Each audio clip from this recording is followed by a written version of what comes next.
Hello guys, ഇന്ന് ഞാൻ ATMൽ നിന്ന് ക്യാഷ് വിഡ്രോ ചെയ്യുന്നത് കാണിക്കുന്നത്.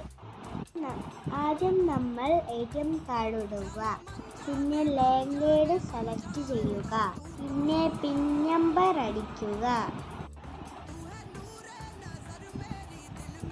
പിന്നെ വിഡ്രോയിൽ സെലക്ട് ചെയ്യുക, പിന്നെ സേവിൽ അമർത്തുക.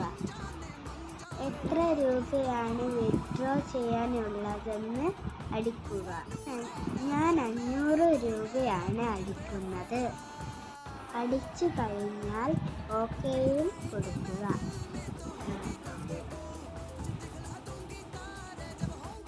അപ്പോൾ നമ്മളുടെ ക്യാഷ് കയ്യിലെത്തും. ഇതാ എൻ്റെ ക്യാഷ് എൻ്റെ കയ്യിലെത്തി.